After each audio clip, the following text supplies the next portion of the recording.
बर'नि गासै मोन 16 आफाद बर' थुनलाइ आफाद दुलाराय बर' फरायसा आफाद बारग' बिएलटि बारग' एनडिबि आरो गासै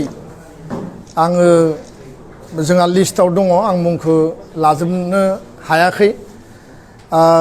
दिनै थामथि खेबनि थाखाय थार्ड राउन्ड हावलिनि बड'लेण्ड गेस्ट हाउसआव जोङो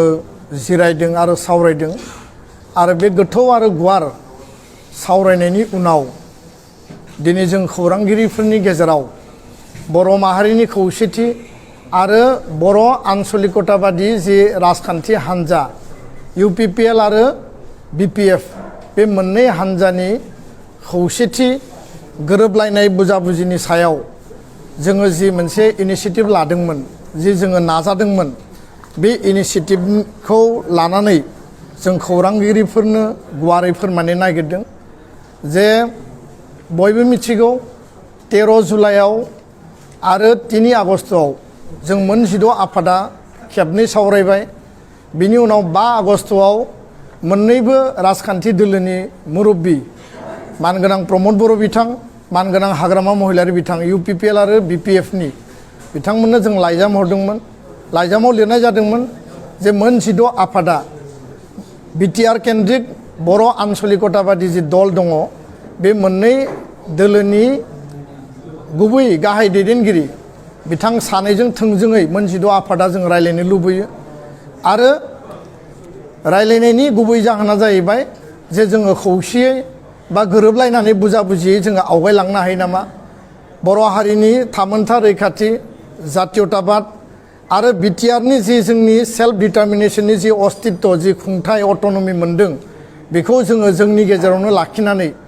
इयुनाव जों बेखौ सामलायलांनो हायो नामा बा दैदेनलांनो हायो नामा जेखौ बर' आइ आफा रायजो राजाया लुबैदों 35 लाख बिटिआरनि जाति जनगोष्ठीया लुबैदों दा बे लाइजाम हरनायनि उनाव 8 आगस्तआव हाग्रामा महिलारि दोलोनि पाब्लिसिटि आरो अर्गेनाइजिं सेक्रेटारि रजनी बरज'वारि बिथाङा लाइजाम हरदों बे लाइजामाव बिथांमोना सावरायनो थियारि होननानै बुंदों किन्तु माला सावरायगोन बबेयाव सावरायगोन बेखौ स्पष्टयै बुङाखै माखासे सोंलु बिथांमोना जोंनियाव सोंदों आरो 9 आगस्तआव जोङो गासै 16 आफादनि जानानै जोङो लाइजाम हरफिनदोंमोन जे जोङो थोंजोङै हाग्रामा महिलारि बिथांजों सावरायनो लुबैयो आरो जि एजेन्डाफोरखौ बिथांमोना लाबोदों लाइजामाव बेखौ जों टेबोलाव सावरायगोन 10 आगस्तआव प्रमद बर' आरो उरखाव गोरा ब्रह्म बिटिआरनि चिफ UPPLनि आफादगिरि आरो आसामनि मन्त्रि बिथां सानैया मोन 16 आफादजों खुला खुलियै स्पष्टयै सावरायदों आरो बिथांमोना मोनसे प्रस्ताब होनानै थांदों हाग्रामा महिलारि बिथाङा जुदि सावरायोब्ला UPPL दोलोआ सावरायनो थाखाय रेडि आरो बे इनिशिएटिभखौ बिथांमोना वेलकाम खालामनानै गालांदों दा फैयै फैयै 12 आगस्त बारलांबाय आरो 12 आगस्त बारलांनायनि उनाव दिनैसिम 17 तारिख हाग्रामा महिलारिनि दोलोनिफ्राय बा BPF दोलोनिफ्राय बिथांमोननिफ्राय दासिमबो फर्मेलि रावबो जोंजों फिजिकेलि डिसकासन खालामफैयाखिसै हरेस हाग्रामा महिलारि बिथाङा 12 आगस्तआव बरमायाव बिथाङा फोरमायदों जे एबसु आरो 16 आफादजों जोङो सावरायगोन होननानै बुंदों किन्तु माला सावरायगोन सोर सावरायगोन बबेयाव सावरायगोन दासिमबो जोंनि गेजेराव जेबो कमिउनिकेसन गैया बिसायख'थिया जिहेतु खाथि आरो बे बिसायख'थिखौ लानानै मोननै हान्जानि गेजेराव दान्थे बिदान्थेयाबो सोलिबाय आरो जोंनि बे इनिशिएटिभखौ लानानैबो दिनै गोबां माने दोलोनि बे दोलोफोरनि दैदेनगिरि माखासे बिबानगिरिफ्रा जोंनि बे इनिशिएटिभखौ सोरबाया थाट्टा होदों सोरबाया जोंखौ गाज्रि भाषाजों रायदों आरो साइडे साइडे थानाय जायफोरा महान नेता बिथांमोनाबो माने जायफोरा दोलोआव गैया बिथांमोनाबो जोंखौ सोंखारिदों आसलथे जोङो सैथो आरो खौसेथि जातीय सार्थआवसो जों बे इनिशिएटिभखौ लादोंमोन आरो दुलाराय बर' फरायसा आफाद बर' थुनलाइ आफादा रायजो राजानि सार्थनि माने उद्देश्यआवसो जोङो खौसेथि आरो गोरोबलायनायनि एजेन्डाखौ जोङो आवगायदोंमोन किन्तु बिथांमोना बेबायदि जोंखौ सोंखारनायाव जोङो जोबोद दुखु मोनदों गोथौयै दुखु मोनदों जोंनियाव आघात नांदों जे जाय बिथांमोना गावबा गावनि प्लेटफर्माव थायो हारिनि खोथाखौ बिराद साननाय देखायो किन्तु बिथांमोना प्रेक्टिकेलाव खामानि मावा बबेबा खनायाव थांनानै सोंखारिनाय रायनाय आरो गाज्रि बाथ्रा बुंनायखौल' बिथांमोना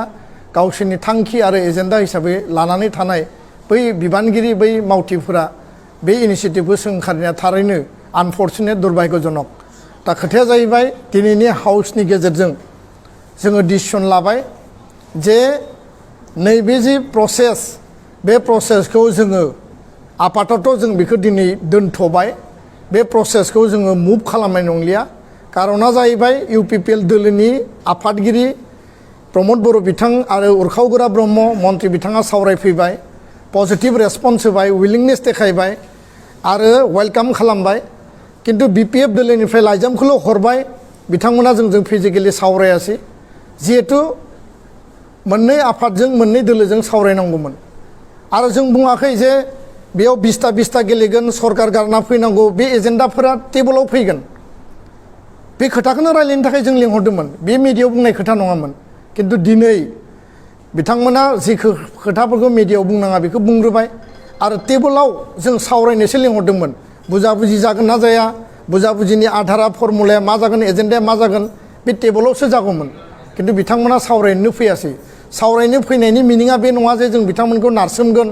जरजलम खालामगोन बे नङामोन सावरायनोसो जों लिंहरदोंमोन दा बेखायनो जोङो गोथौयै दुखु मोननाय फोरमायबाय BPF हान्जानिफ्राय जोङो जि मोनसे आसा मिजिं दङमोन बे मिजिंखौ जों बिथांमोननिफ्राय रेसपन्सखौ मोनासै आरो बेखायनो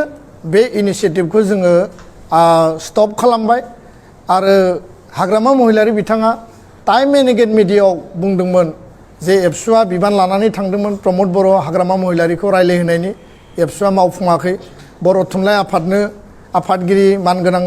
सुरन नार्जारि सार आरो नीलकण्ठ गयारि गाहाय नेहाथारि बिथांमोनखौ लिंनानैबो बिथाङा बुंदोंमोन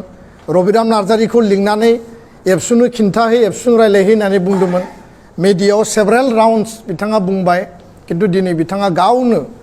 स्वयं फिजिकेलि बिथाङा रायलायफैयैया बे जोंनि थाखाय दुखुनांथाव आरो मोनसे गिदिर आघात होननानै बुंनांगोन आरो माहारि आफादनि फारसे मोनसे डिसअनार आरो मोनसे ड्रामाटिक नाटकीय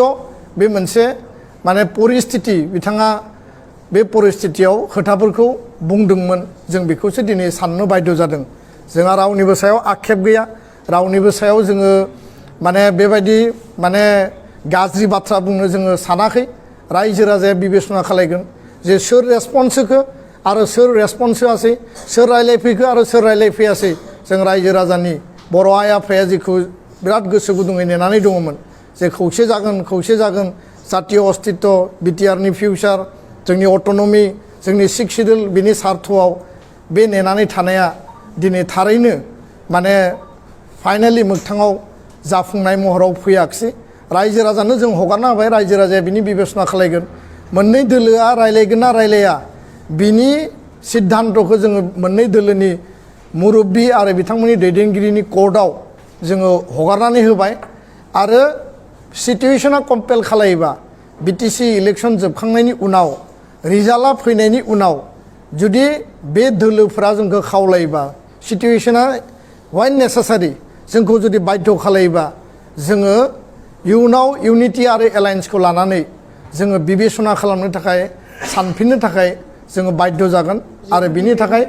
रेजोलिउसन जों मोनसे लानानै दोनदों 2020 मायथाइयाव लाइजाम हरनायखौ जों मोनाखै जोङो बेखौ खोब क्लियार आरो लाउडलि जोङो स्पष्टीकरण होदों बिथांमोना बुंदों जे एबसुनि बै समनि एडभाइजार मनेश्वर दैमारिनो लाइजामखौ हरदोंमोन अफिस सेक्रेटारि BPFनि गजेन्द्र दैमारिया दा मनेश्वर दैमारिखौ आं सोंदों जे नोंथाङा लाइजामखौ मोनदोंमोन नामा कारन बै समाव गाहाय नेहाथारिया लरेन्स इस्लारिमोन आथिखालनि क'क्राझारनि MLA बिथाङा बुंदों जे आं लाइजामखौ मोनाखै आरो मनेश्वर दैमारिखौ आं सोंदों जे नोंथाङा लाइजामखौ मोनदोंमोन नामा बिथाङा बुंदों जे लाइजामखौ मोनाखै आरो गजेन दैमारिया सोरनो होफैदोंमोन आरो दिनै 2024आवबो इउनिफिकेशननि थाखाय 4 राउन्ड BPF UPPL नि दैदेनगिरिफ्रा दिल्लीयाव गुवाहाटीयाव क'क्राझाराव धालिगावआव रायलायदों बै समाव लाइजामनि मेटारा फैयाखै 2020 नि उनाव 2025 5 बोसोराव लाइजामखौ नुवाखिसैनो जों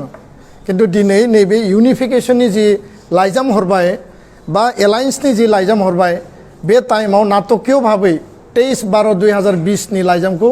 सोरबाया ससियेल मिडियायाव आपल'ड खालामबाय आरो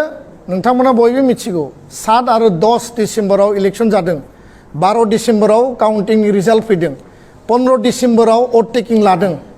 आरो एलायन्सआव सरकार दादों।